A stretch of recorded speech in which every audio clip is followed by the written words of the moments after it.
Hello friends, welcome to the GS foundation. एक बार फिर से आप सभी छात्रों का स्वागत है आपके अपने यूट्यूब चैनल जीएस फाउंडेशन पर।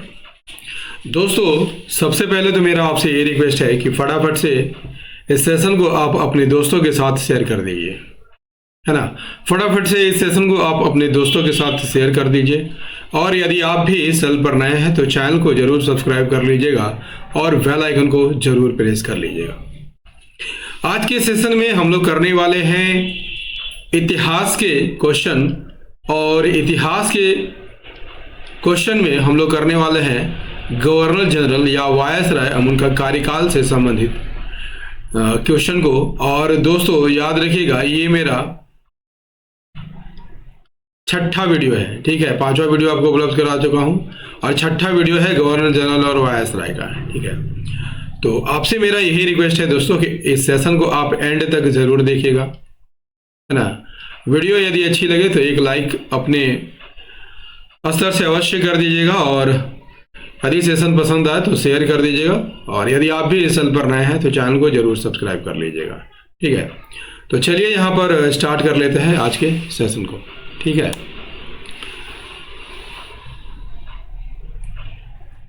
देखिए, पहला सवाल क्या कहता है दोस्तों।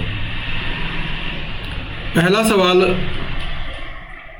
लॉर्ड कर्जन द्वारा किसकी अध्यक्षता में एक अकाल आयोग का गठन किया गया था। लॉर्ड कर्जन द्वारा किसकी अध्यक्षता में एक अकाल आयोग गठित किया गया था। ऑप्शन है लॉर्ड इरविन की अध्यक्षता में, मैकडोनाल्ड की अध्यक्षता में, एल्गिन की अध्यक्षता में, या चेम्सफोर्ड की अध्यक्षता में। आंसर कीजिए। अकाल आयोग का गठन किसकी अध्यक्षता में किया गया था दोस्तों। इसका सही आंसर हो जाएगा मैकडोनाल्ड की अध्यक्षता में अकाल आयोग गठित किया गया था, ठीक है। इससे संबंधित पॉइंट्स देखेंगे। देखिए, अकाल आयोग का गठन जो है लॉर्ड कर्जन ने किया था, पहला पॉइंट, ठीक है। मैकडोनाल्ड की अध्यक्षता में किया गया था। देखिए, ये जो है अकाल आयोग का गठन जो है जब 1899 और 1900 के बीच अकाल पड़ा था उसके बाद गठित किया गया था। और इसका उद्देश्य क्या था दोस्तों। देखिए, पिछले जितने भी आयोग गठित किए गए थे उन सभी की रिपोर्ट की समीक्षा करना और उसमें बदलाव की सिफारिश करना इसका उद्देश्य था। क्लियर। चलिए नेक्स्ट क्वेश्चन देखिए। अगला सवाल क्या कहता है। पूषा, जो कि दिल्ली में स्थित है, पूषा दिल्ली में स्थित कृषि अनुसंधान संस्थान की स्थापना किसके कार्यकाल में की गई थी, ठीक है। ऑप्शन है लॉर्ड मिंटो के कार्यकाल में, लॉर्ड हार्डिंग के कार्यकाल में, लॉर्ड कर्जन के कार्यकाल में, या इनमें से कोई नहीं। इसका सही आंसर क्या हो जाएगा। तो पूषा स्थित कृषि अनुसंधान संस्थान की स्थापना किसके कार्यकाल में की गई थी। इसका सही आंसर हो जाएगा दोस्तों लॉर्ड कर्जन की कार्यकाल में की गई थी।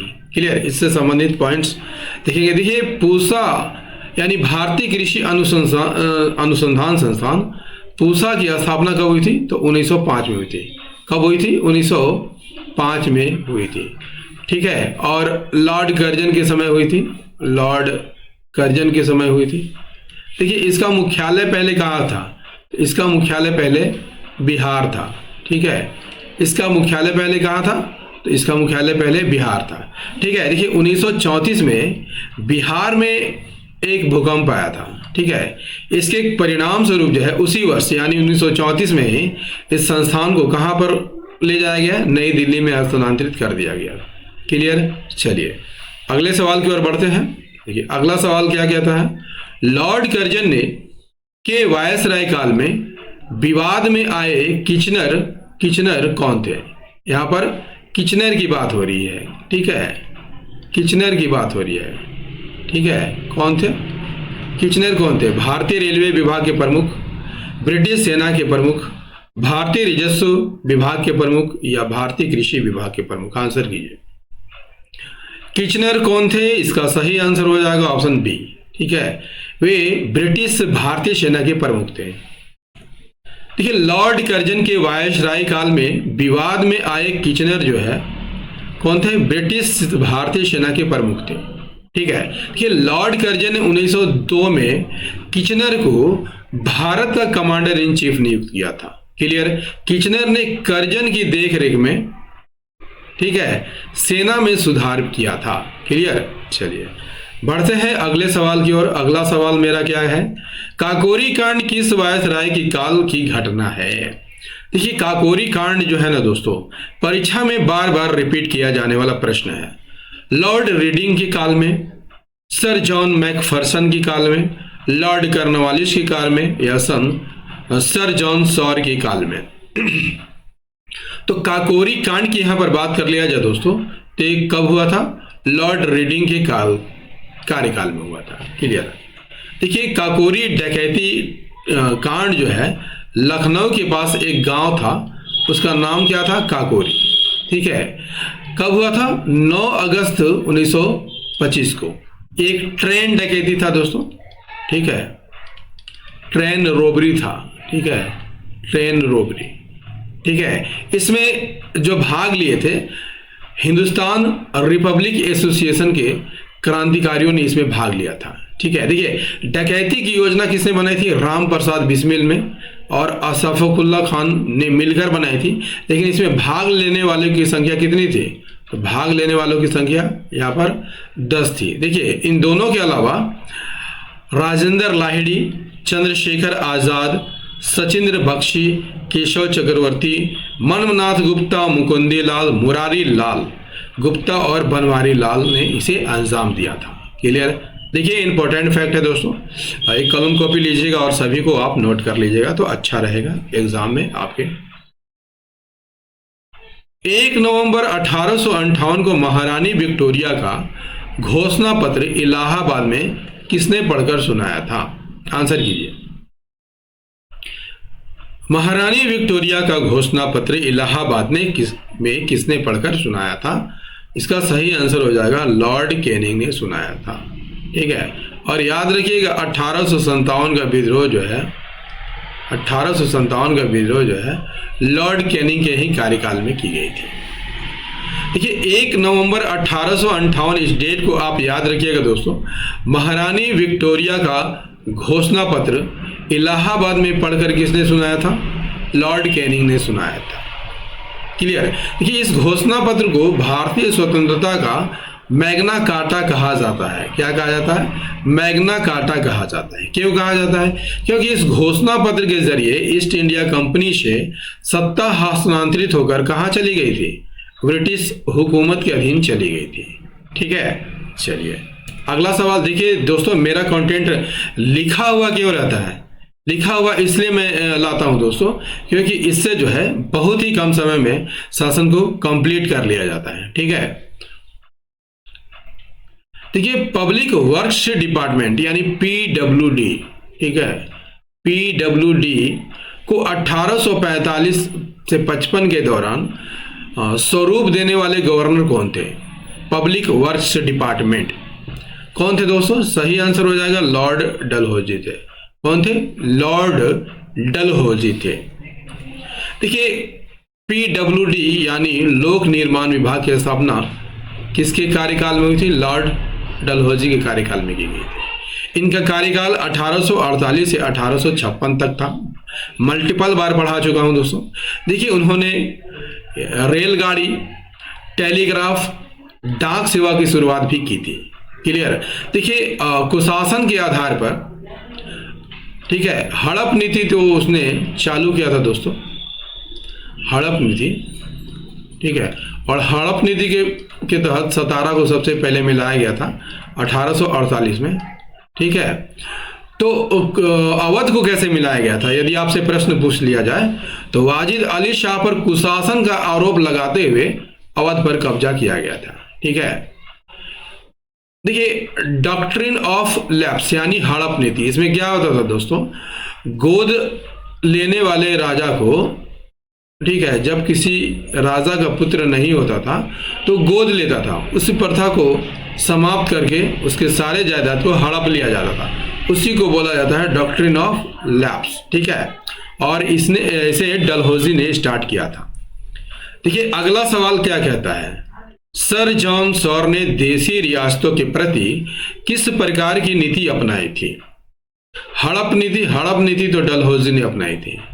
हड़प नीति जो है डलहौजी ने अपनाई थी। सहायक संधि ये तो बेल्जली ने अपनाई थी, ठीक है, बेल्जली ने अपनाई थी।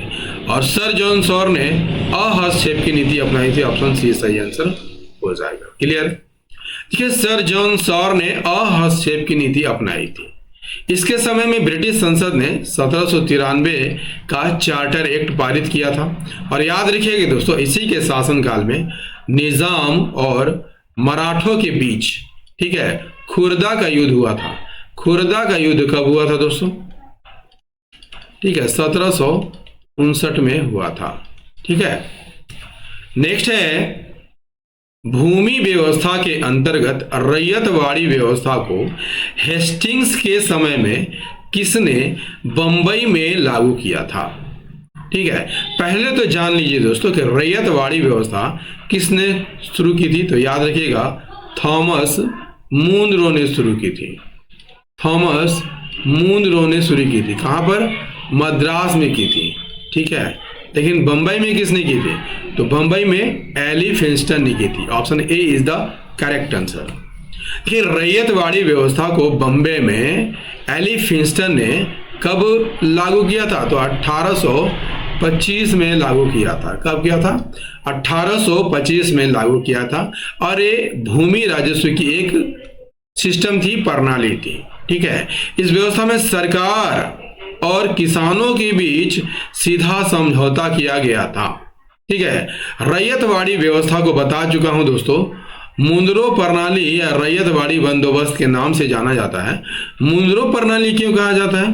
क्योंकि रैयतवाड़ी व्यवस्था की शुरुआत 1820 में ही मद्रास के गवर्नर थॉमस मुनरो ने शुरू की थी। इसी कारण इस व्यवस्था को मुनरो प्रणाली भी कहा जाता है और बंबई में एलिफिंस्टन ने इसे लागू किया था। अगला सवाल क्या कहता है? आर्थिक सुधारों के अंतर्गत लॉर्ड कैनिंग ने किस ब्रिटिश अर्थशास्त्री को बुलाया था? Wilson, John Lawrence, John Adams या सर जॉन सॉर को?